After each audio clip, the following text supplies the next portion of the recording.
let me introduce our speakers today. We have actually the pleasure of having 4 speakers today. They're all students or have just graduated. Our first speaker is going to be Sudamsh Bai-Reddy. Sudamsh is a second-year MBA student with concentration in energy finance. He did his undergraduate studies in petroleum engineering from Indian School of Mines. He worked for 2 years in India as reservoir engineer, and then 3 years doing energy consultancy in the Middle East. And he's going to present on project valuation in the oil and gas industry. This presentation, he and his group actually won the National Energy Challenge last year based on out of this work. So this is really serious stuff. Second speaker is Ben Sigrin. Ben is also a second-year student on campus. He's doing his dual degree in energy and earth resources and also in the LBJ School of Public Affairs. His research interests are in financial modeling of energy systems and understanding consumer energy investment decisions. Ben works in my group. He's a phenomenal student. I'm really lucky to have him in my group. He has a BA in physics from Grinnell College, and he has also served in the US Peace Corps in Namibia. He is going to talk on growing solar, economics of decision making, some really very interesting work. Our third speaker is Dave Tuttle. Dave, many of us know him. He is a research fellow and a PhD student in the electrical and computer engineering here at UT. His research interests are really wide, vast. He has done a lot of work and continues to do so in the area of renewable energy systems, integration of plug-in vehicles in the grid, and also the smart grid. He's one of the lead researchers in Austin's Pecan Street 100-volt, Chevy Volt smart grid research project. And you will hear some of that from him, but also from our next speaker. Before I get to that, so Dave has done amazing things at IBM. He has been a serial inventor and has made huge differences, including designing a key piece of the technology that actually defeated chess master, grandmaster Kasparov. Our fourth speaker is Dan Weisberg. He's a postgraduate research fellow at the Pecan Street, Inc., where he assists with analysis of home energy use and utility markets. Before joining the Pecan Street, Inc., he was working with Austin Energy. He has a BA in economics and master's in public affairs from UT Austin. And he's going to talk to us about granularity matters, insights from Pecan Street Inc.'s demonstration projects. So with that, let me turn over to our first speaker, Sudamsh.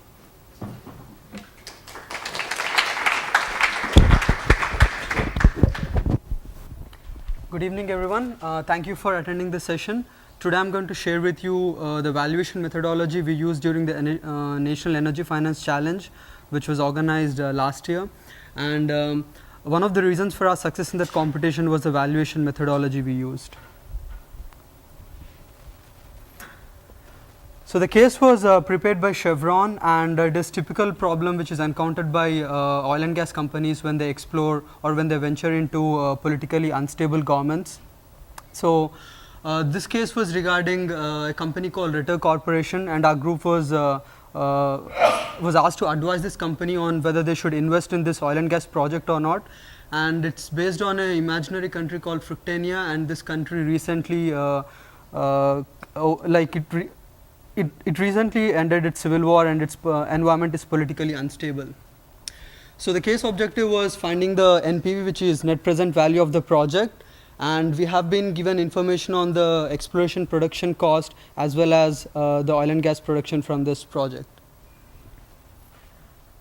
So there are 3 main methodologies which can be used to estimate net present value of these sort of projects. The first one is a deterministic method, in which we use the expected value of the revenue as well as the expected values of the cost, and then we estimate the value of the project. And as this project is in politically unstable situation, so what we do is we use a higher discount rate to take into account the riskiness of this project. So that is the first method.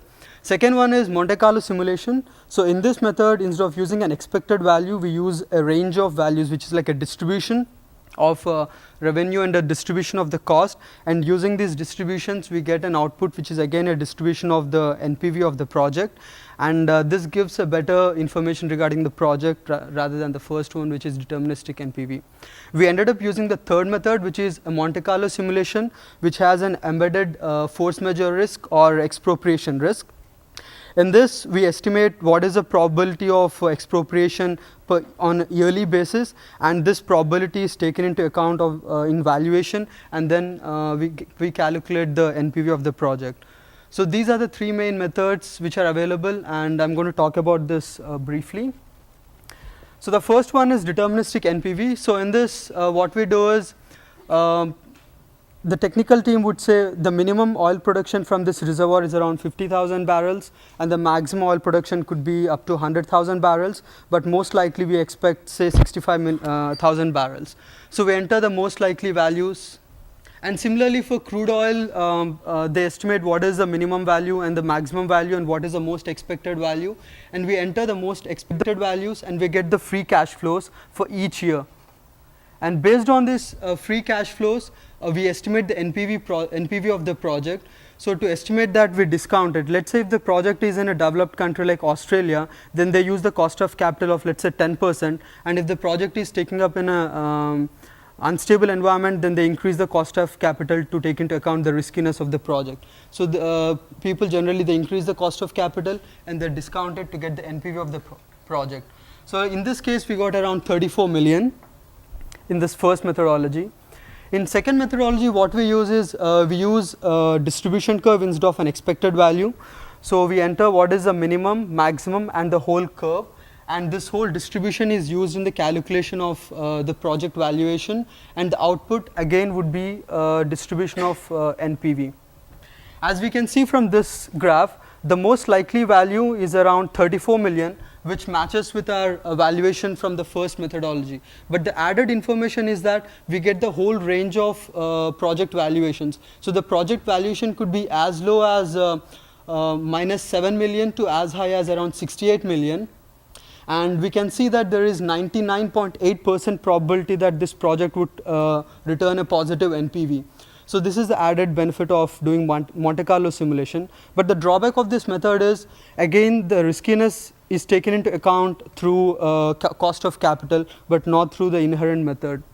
So that's why we went for the third methodology, which is Monte Carlo simulation with expropriation risk. So let's assume that the risk of expropriation is 5% in first year, 5% in second year, and it decreases with respect to time because the company develops a relationship with the government as well as the people, so the expropriation risk decreases. So we can have a scenario in which the project is expropriated in year 3, so there will be no revenues from the project after year 3.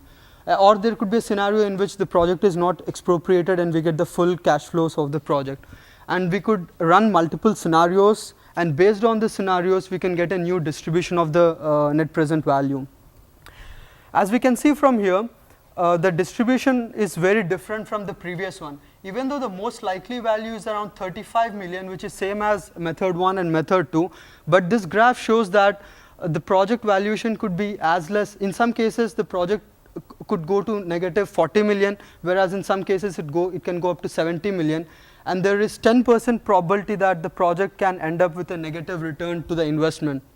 So this gives added insight to the company, and this is a better way to take into account the risk involved in these sort of projects. In addition to the risk, the companies, what they do is they try to minimize the risk associated with these projects.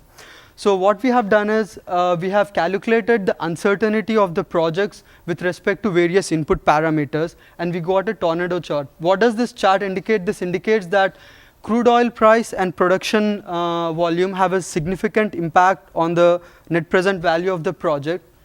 So if the company wants to decrease their uncertainty related to the investment, they need to come up with some methodologies to decrease the uncertainties in crude oil price and production volume. So probably for crude oil price, they can use some of the hedging techniques, and they can reduce the uncertainty in crude oil price, and that will decrease the uncertainty in terms of valuation of the project.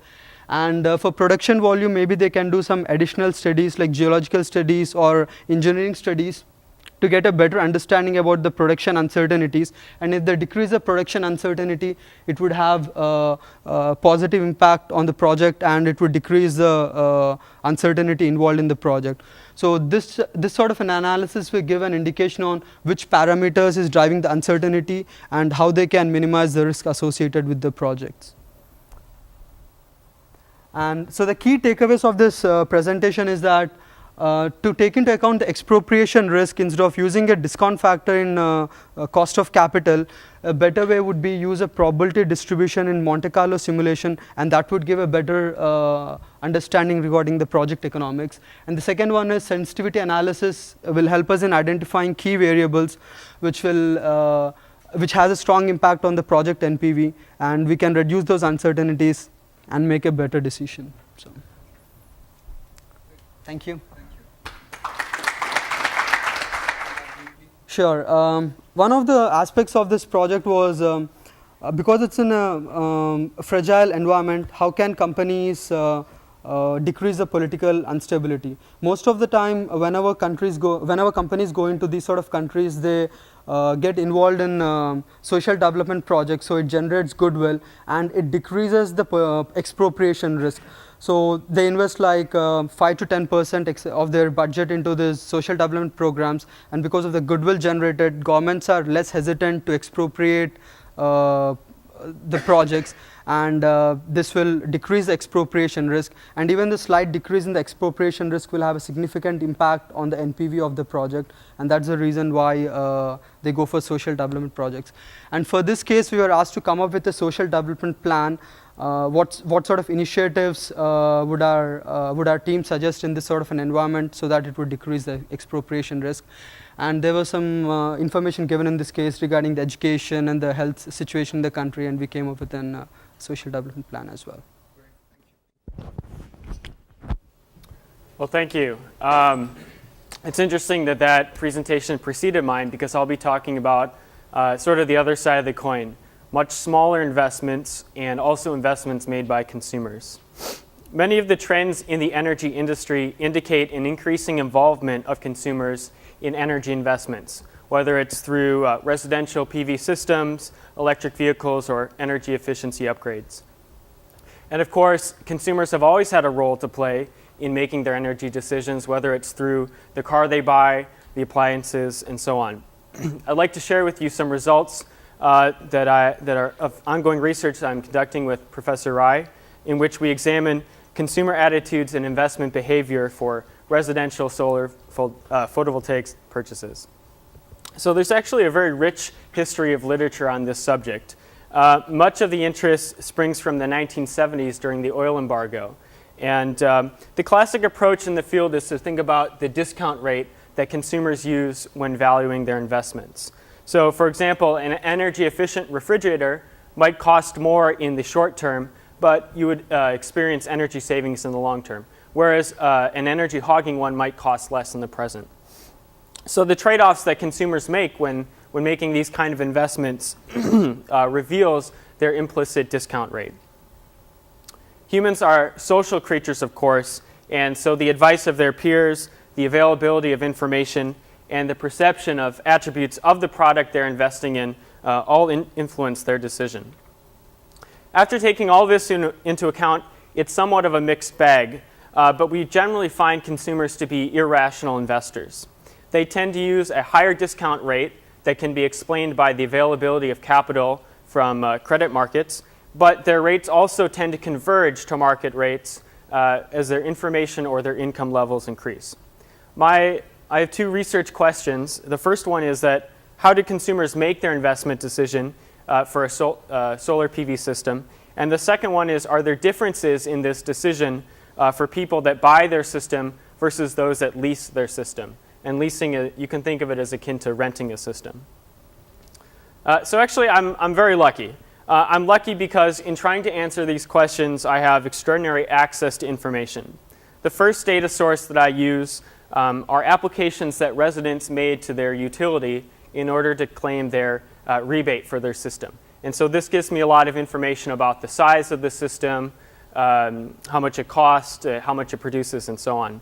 The second data source that I use is a survey that we sent to that same set of consumers, asking them about how they made their decision, their demographics, their income, and things like that. Between those two sources, then, I have extremely detailed information about each consumer. I have their electricity bills, so I know exactly how much electricity they use, and I know exactly how much they pay for it. I know exactly how much their system cost and precisely how much it should produce every month. With this information, I created a financial model that calculates the expected costs and benefits associated with ownership of the system and try to project into the future. I use reasonable parameters where I don't know them, and of course, I do have to make some projections because we're talking about 20, 25 years into the future. Before getting on to the results, let me just give you a sense of what kind of figures we're thinking about. We had 142 buyers and 69 leasers. The buyers tended to pay about $2.50 a watt after you apply all the rebates, and the leasers tended to pay about 70 cents a watt.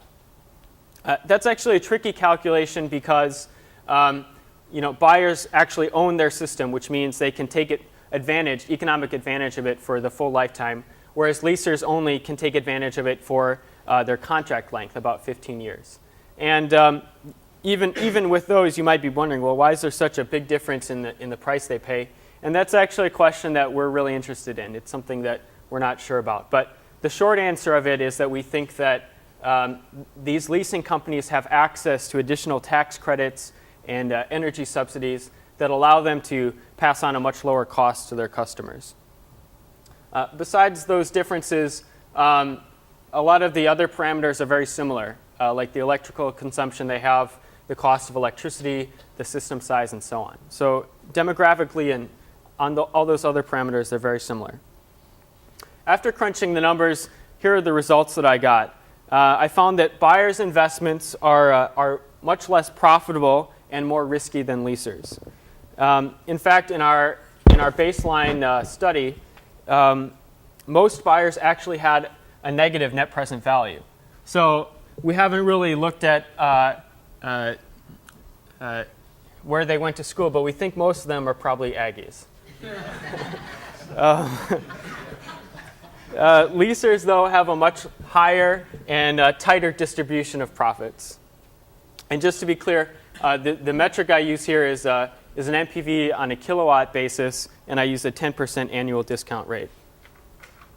Well, I also want to understand the consumer's perception of their investment. And one way to do that is to compare the perception to the results that I get from my model. So since I have such good data and take a lot of care in making those calculations, I have some confidence in saying that the results from the model are more objective or more realistic of the true profitability of the system. So you can see on this graph, on the x-axis I've plotted the payback period reported by the consumer. On the y is what the model produces.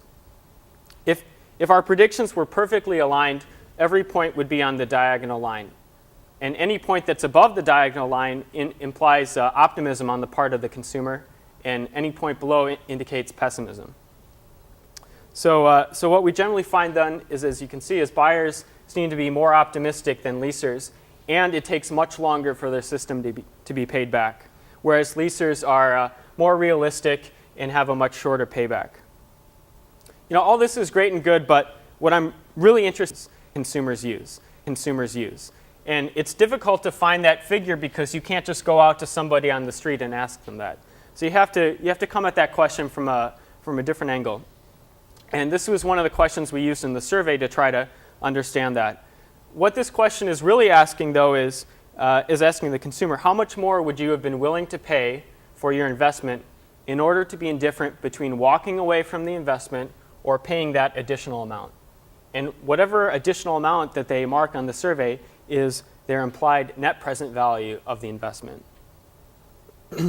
Now remember, because of my model, though, I still have very precise estimates of the revenues and costs of the system. So I have, on one hand, the NPV, and on the other, the cash flows. I can find whatever discount rate it takes to discount those cash flows such that they equal the implied NPV. And so whatever rate that is, that's what we're calling the implied discount rate. Here are the results that we found after doing that calculation. And what you see is that discount rates for leasers are much higher than they are for buyers. They're about 18 to 22%. For buyers, they're about 4 to 9%.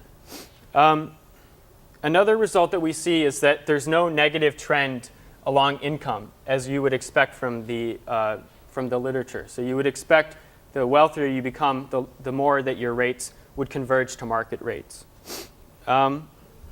Excuse me. We're still digging into these results, but the basic finding that we have is not that buyers and leasers are come from different demographic groups, but rather that they represent fundamentally different segments, fundamentally different consumer groups. Leasers are have much more urgency for the uses of their capital. They're cash poor, and buyers seem to be have a much longer-termed approach to their investment. So what are some of the conclusions you can make from this study? Well, the first is that buyers seem to be unduly optimistic about the future performance of their system. And in fact, many of them seem to be making an investment that on its face is actually unprofitable. Perhaps this is for other reasons, such as ecological concern or status. It's hard to tell. But financially, leasers get the better deal. And they seem to be more realistic in how they make their decision. All of these results, though, have interesting policy and marketing implications. On the marketing end, it implies that there are different segments within the PV industry and that we might need to use different marketing approaches to target them. From a policy approach, it's important to know what kind of discount rate people are using when you're making some sort of cost-benefit analysis, such as for a solar incentive program or for a rate case. Clearly, as the clean energy sector expands, consumers' investment behavior will be increasingly relevant. Thank you. Yes, actually, that's a great point. Varun has a view behind the screen. So all the results I've shown are for our baseline study, which sort of uses what we consider to be realistic parameters, like the growth in the cost of electricity in the future, the maintenance costs for the system. But as the parameters become more and more favorable, then buying becomes extremely lucrative. So if electricity, just skyrockets in the future, then it becomes very favorable to have a PV system 25 years from now, and so on. Thanks. Thanks, Ben. I'll keep things moving. Hi, I'm Dave Tuttle in electrical engineering. So my area of research is integration of electric vehicles in the grid. And so many of you may know this already, but electric vehicles aren't exactly a new idea. That's a picture of Thomas Edison there in the middle about a century ago trying to do that. And the problem back then was that range wasn't long enough and the gasoline engine got better and better. Cadillac invented an electric starter, which stopped people's arms from getting broken cranking cars, and a number of new improvements with the technology, as well as more gas stations and advancements in internal combustion engines. And so recently, though, after multiple generations in a century, we've had a number of inventions, one of which we can thank a professor here at UT, Dr. Goodenough. Lithium-ion batteries have really pushed the technology as far as energy density in batteries beyond a tipping point that makes them more viable. The computer controls and semiconductors to make all this wizardry happen had been advanced, and the computer industry drove that originally. And there's also another advancement. We just don't have one type of architecture in electric vehicles, pure battery electrics. We have PHEVs, plug-in hybrid electrics, which are a really clever combination of electric motors and gasoline engines to provide the best of both worlds. And the idea there is say you can use a smaller battery and the commuting pattern, so the pointer won't work, but I'm going to point to that upward chart. 70% of the drivers drive less than, say, 30, 35 miles a day. So you have a smaller battery, less weight and cost for the vehicle, and you try to drive around town with that. And then if you need to go on a trip, then you have a gasoline engine that kicks in, and you can drive as far and as long as a conventional vehicle. And of course, you probably know that we have some positive synergies with the grid, the potential lower emissions, and we can radically reduce our oil imports, which are about 50% of our trade deficit, and our trade deficit's been persistent since 1973. So we were, the professor took off. We were actually talking to a number of folks, and it's so interesting. You can talk to PhDs, Three Sigma smart people, and the education level hasn't really caught up with educating people what are the different types of vehicles. So I thought I'd pause and go through this because there are different architectures and they matter. And sometimes what is thought to be an attribute of one type is applied across the board inappropriately. So for example, the simplest type of a plug-in electric vehicle, a PEV, the overall category, are battery electrics.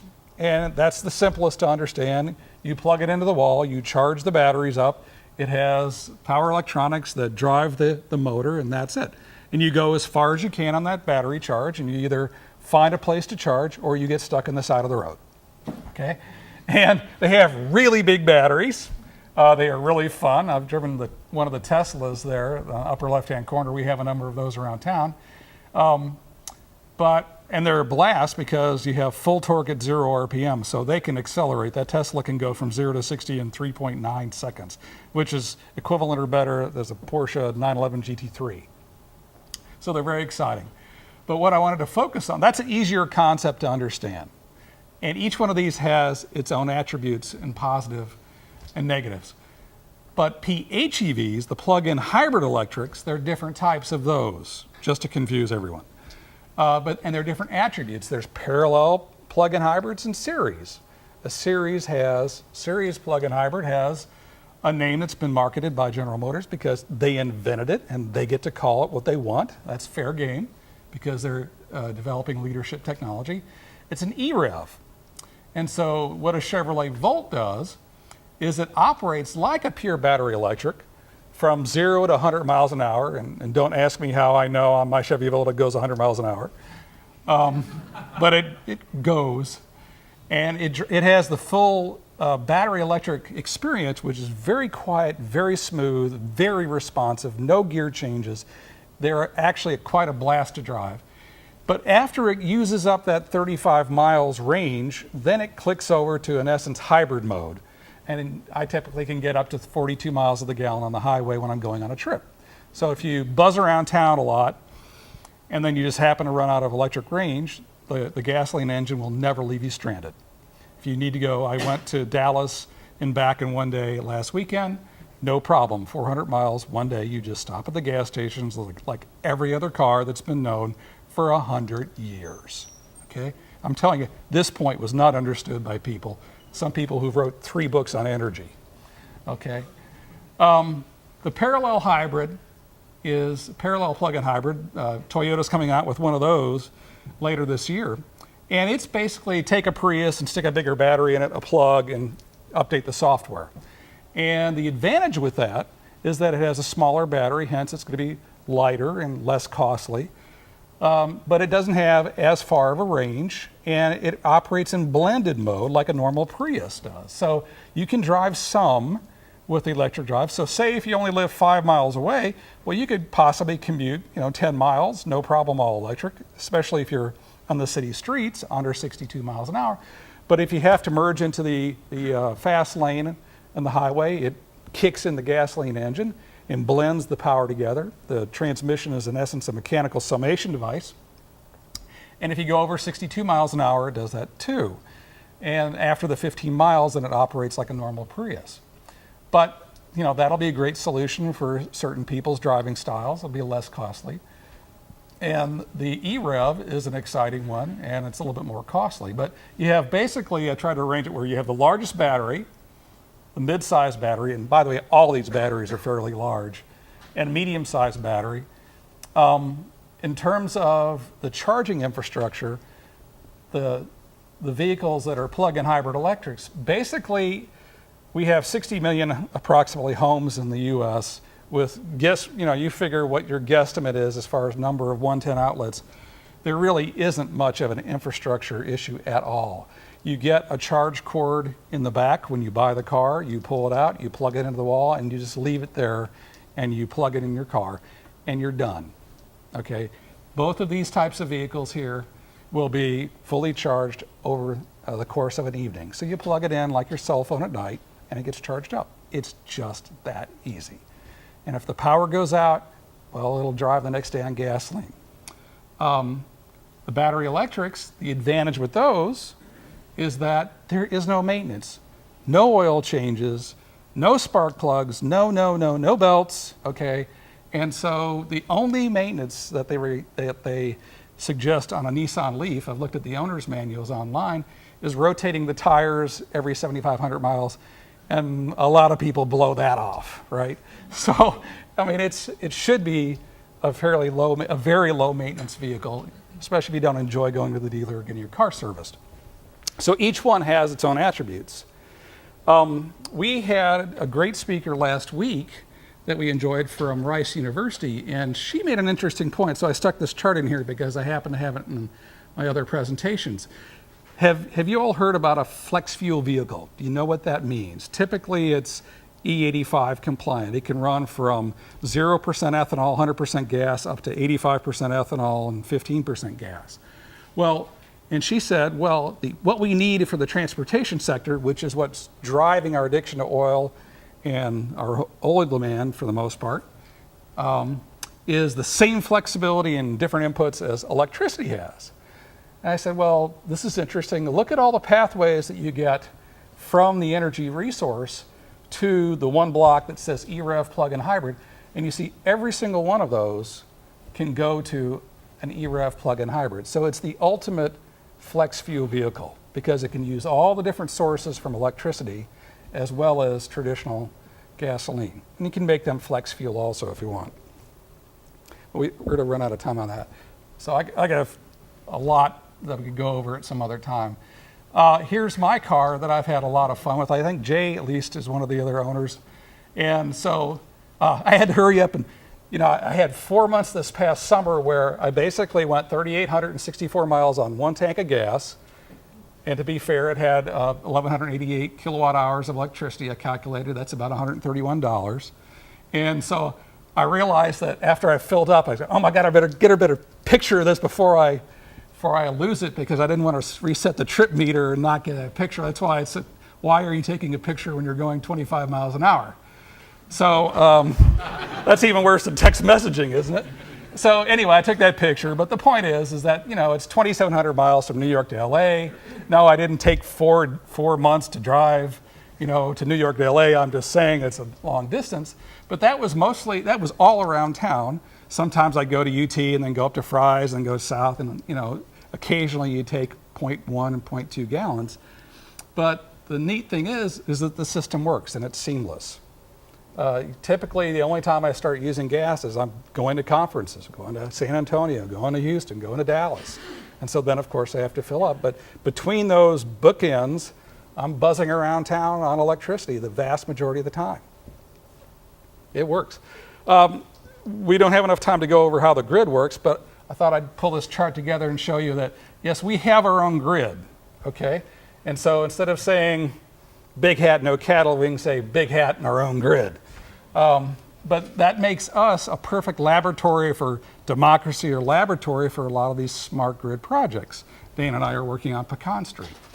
And so what we have right outside of Austin is ERCOT, the independent system operator. And so we're working with them to help us meld intelligent communication and control systems to apply to the charging of these vehicles. We can go over that sometime. So my area of research is then the intelligent PEV charging. And so you can see we have all these different sources. Your favorite may be wind, let's say in West Texas. And here's your picture of the electric grid and how it works. And you step up the voltage and step it down and you plug in your car. But there's a wide variety of ways that we can have synergy between the vehicles. The thing about electric vehicles that's unique, that the grid has not had ever as far as a load at a residence, it's really large. It can be many times as large as a house in itself, just the extra load. It's flexible. So you come home at night, you plug in, okay, and it can stay plugged in for 14 hours at least until you unplug and go to work, let's say, in the morning. And it's flexible because you don't care in that window when it charges. It only takes 3 hours and 41 minutes for my car to get charged up. I've timed it.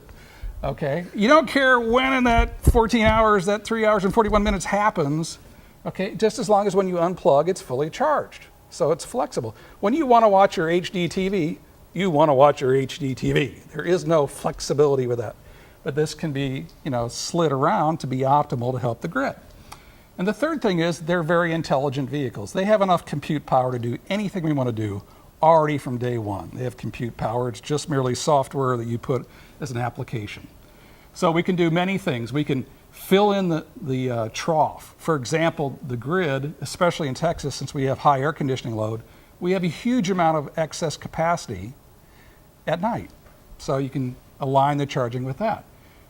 This is a ERCOT projection for 2013 where we have even more wind. Well, we can actually improve the emissions of the grid by not having to have that pink area is coal. And that's the whole stack of the different base load, intermediate, and peakers. We could try to make it an easier transition of the coal plants to reduce emissions as they transition by modulating the charge rate. The third chart there that's sort of gray, I wish I could point to it, but it doesn't work on the screen, is that's some data that I took of synchrophaser data measuring the transmission power from West Texas to Austin. And it really shows that in 28 minutes on this one particular day, wind dropped off 48%.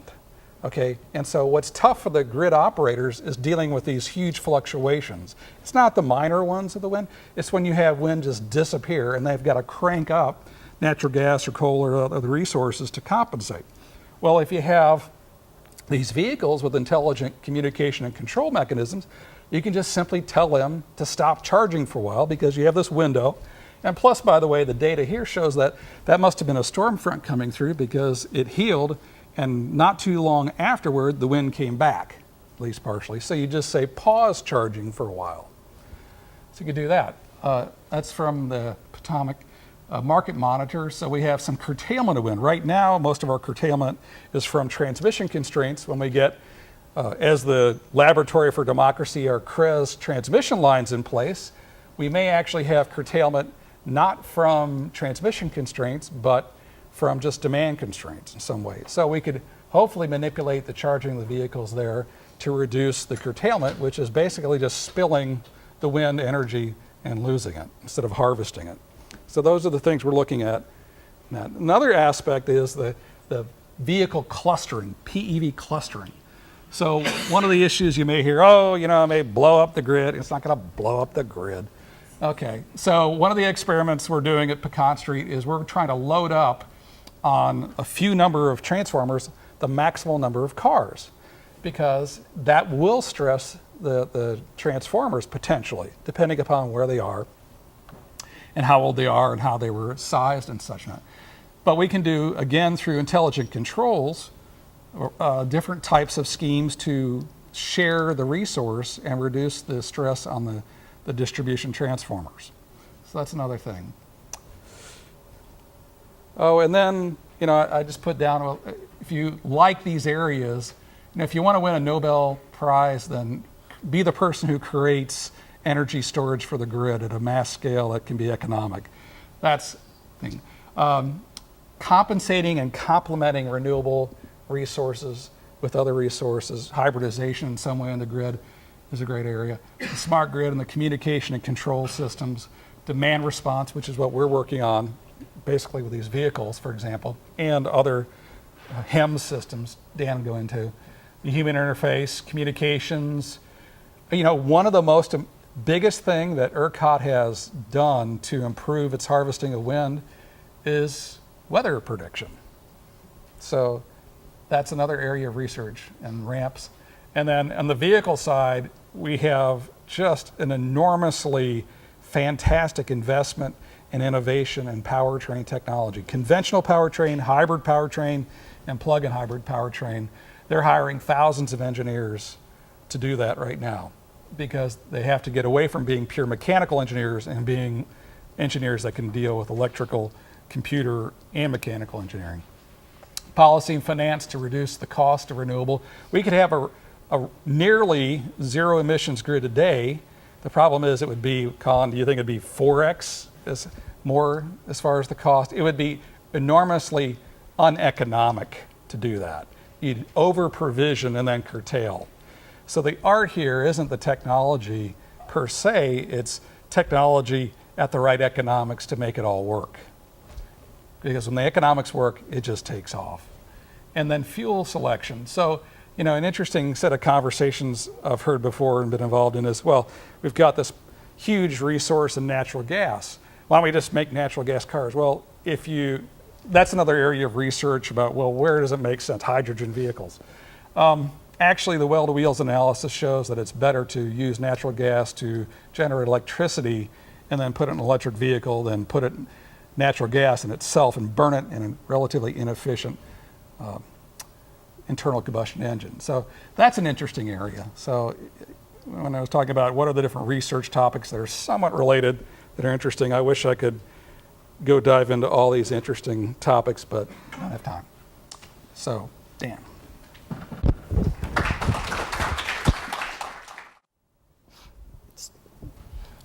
So I don't have a slide that has my name on it, and that's really because it doesn't matter who I am. What's important is that you see someone saying something really nice about an organization that I work for that's not from the organization that I work for, and I think that's way more important. So if you'll take this in for a minute and you commit that and be really impressed, that'd be fantastic.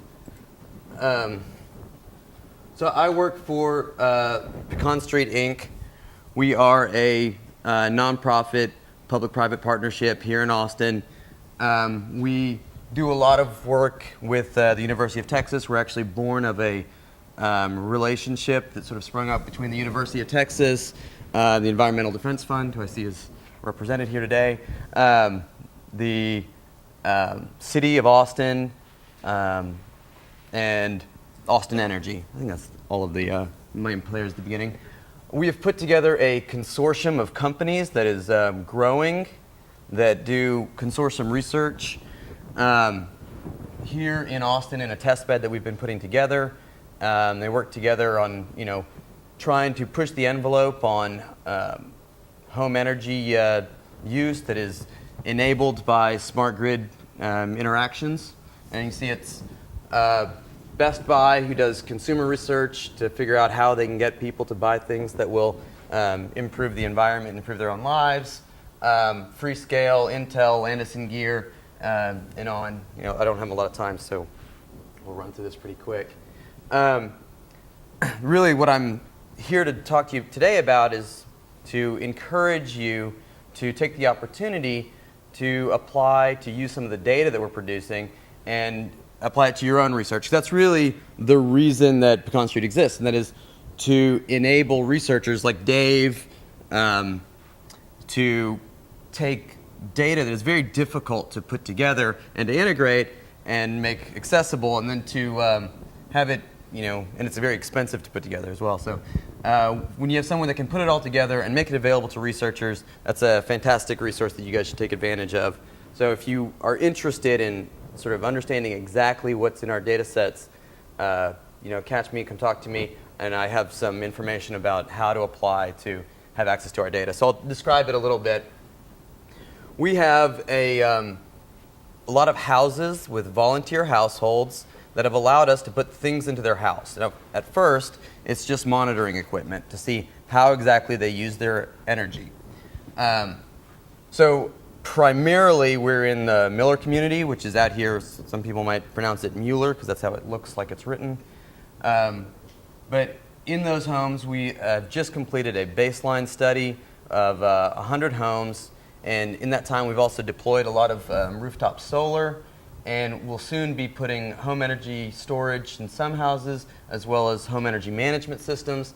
And we're about to have about 100 Chevy Volts that we've managed to make a deal with GM that will allow that to happen.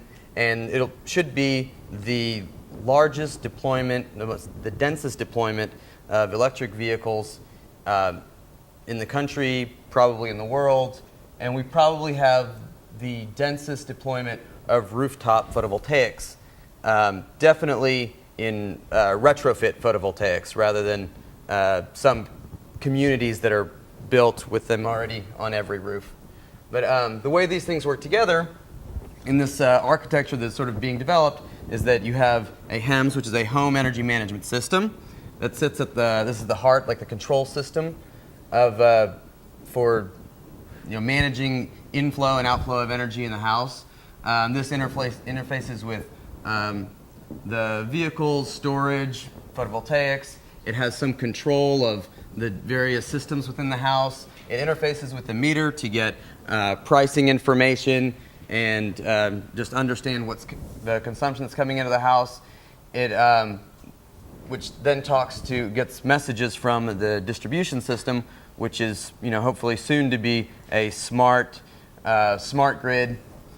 And this the data that is generated in monitoring all of the use of the various appliances in the house and the vehicles and the storage and whatnot enables, and this is the exciting part, third-party applications that you can think of this as like the iPhone as a platform and the apps that make the iPhone actually interesting to use, right? So the consumer apps that we hope that will soon be coming into the marketplace are the things that make home energy management really exciting for households.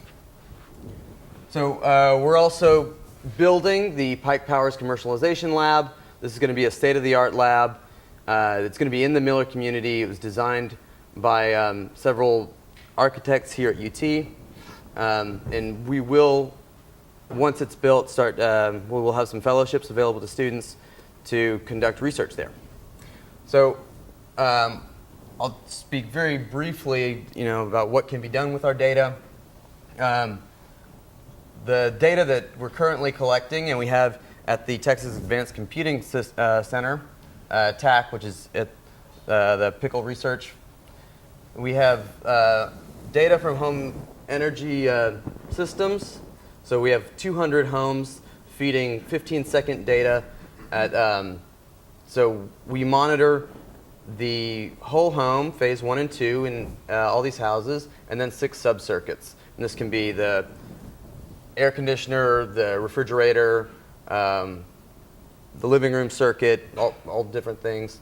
We're monitoring photovoltaics, mostly we have 1-minute data on photovoltaics, electric vehicles, survey data, and energy audits. And survey data and energy audits are very important because we want to be able to understand people's relationship to their, how they believe they're using their energy, how many people live in any given home, and we want to know the size of the house, what type of air conditioner they have, is it well insulated, etc. So this is 1 hour data, and this is what, I don't know if you saw, but a few weeks ago there was a big announcement, PG&E and had made this big announcement that they've got something called green button data, that customers could push a button on a portal from their utility and download data that was going to enable these amazing third-party apps. But this is what the data looks like. It's 1 hour data, and it kind of shows the general shape of their energy consumption throughout the day. As you can see, at 8 in the morning, it's sort of low, and then as it warms up, this is one of the houses here at Miller in August, so it's a hot day. As it warms up throughout the day, the air conditioner's going and their consumption is high. But you can't really see very much. It's not, I don't know what apps you can really use. If you average many houses together, you could sort of know that I guess over time you could see if your insulation was paying off or something, but not a lot. This is 15-minute data. This is sort of state-of-the-art. 15-minute data is what AMI, or Advanced Metering Infrastructure, usually captures. This is what utilities are struggling to really deal with data at this granularity. This is Pecan Street data. Pecan Street data, if you compare the two, you can see exactly when the air conditioning is cycling. You can start to make out the difference between the cycling of the air conditioner and the refrigerator. You can see that right around 4 o'clock, something was going on that's like far above the air conditioning, and this is probably an oven or a dryer. It's hard to tell, even at this granularity. And so what we're working on is not just, while we do measure subcircuits to understand exactly what's going on, we're starting to work with companies to build algorithms to look at waveforms in the energy use to be able to disaggregate the load just algorithmically. So I'll run through just something quick that we did analysis with some of our data, just so that I'm not just telling you what's in our data set. This is for all of our homes that have solar or had solar in the month of August, this is average consumption throughout the day. And this is their solar generation. But we can take that solar generation and we can model it as if it was just split, because that solar, some of it has a southern orientation, some of it is oriented to the west. Southern orientation of solar arrays is what almost all the solar previous to Pecan Street deployments was in the country. It gives you the highest sort of total or net generation throughout the year. But we have a hypothesis that west-facing solar is more load-aligned, and so there are some societal benefits to having west-facing solar. It's a hypothesis. So if we look at just during the peak hours, this is consumption for those same houses. West-facing solar, you can see that only, south-facing solar, the houses with south-facing solar pulled about a little less than half the energy from the grid. But with west-facing solar, it would have been even less. And then at the critical moment where the wholesale price of electricity is highest, so this is the average wholesale price of electricity for the month of August, where it peaks right there at 4 o'clock at $850 a megawatt hour. You can see $60 a megawatt hour is sort of the break-even price for utility. So the utility has a big incentive for people to curtail electric use during peak times. You can see that at that critical time, the west-facing solar was less than half of south-facing solar. So I wanted to just run through it quickly because we're almost out of time. So I think we still have a few minutes to take questions from not just me, but all of the people that are presented today. Okay, I'll just talk really loudly. He asked, how do you account for the uptick that buying a system would have to your property value? And that's a question we've thought about. Really what we're looking, though, at is at the cash flows associated with the investment. And so while a PV system does increase residential value, at the end of its lifetime, you have to think of it as an expired asset. In other words, at some point, it does have no net contribution to the home's value. So we don't really consider the case where somebody moves, say, halfway through the lifetime of the system.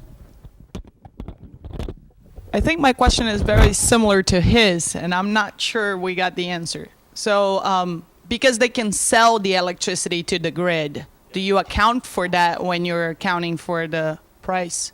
Oh, yes, absolutely. Yeah, something that the model I didn't really get to cover is that we do we do have an hourly scale in which we look at how much is the system generating, how much inflows are there from the grid, how much outflows are there.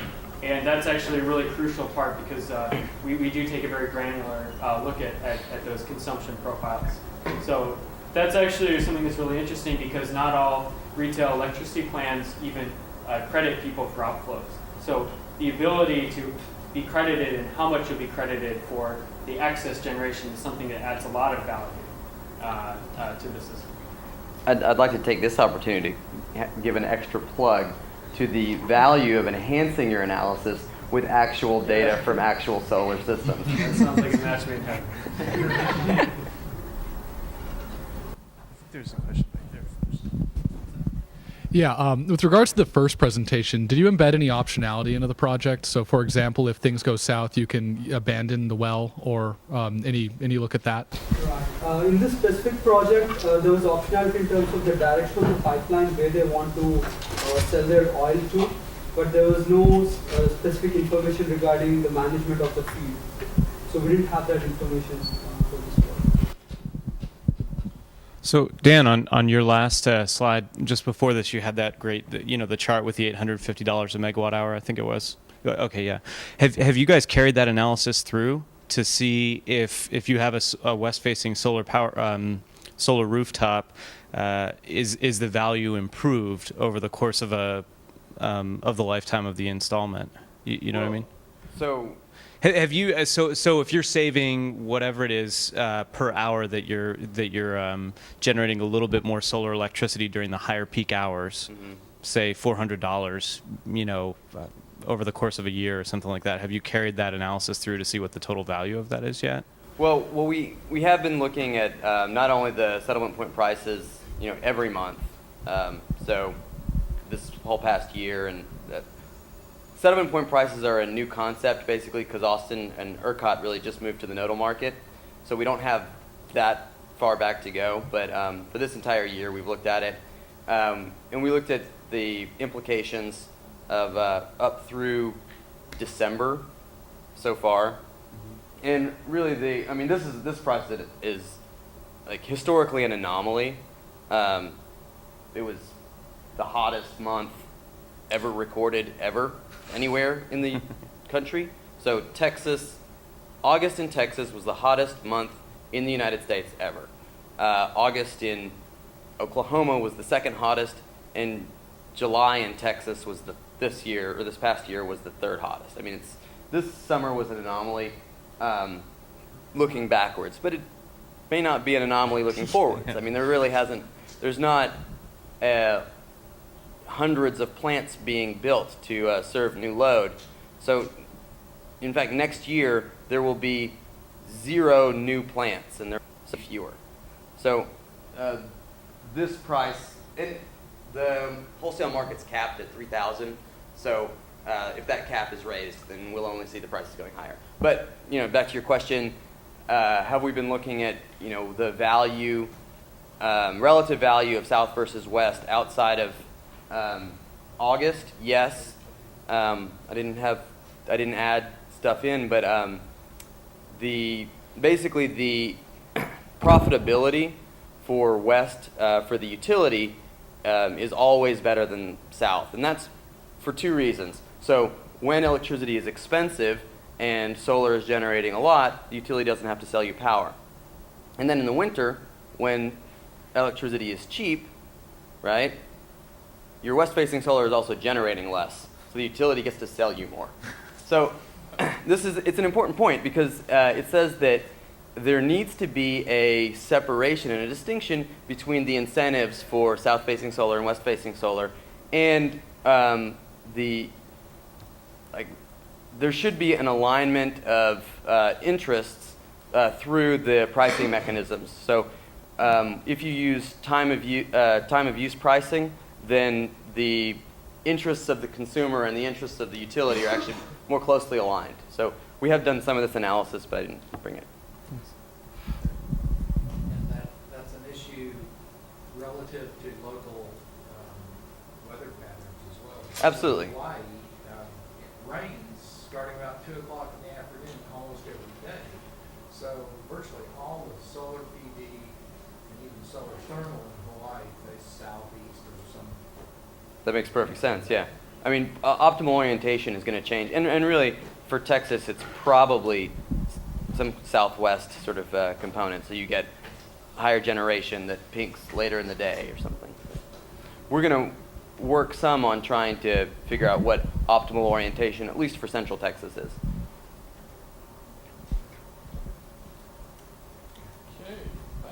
Thanks. Sudamsh.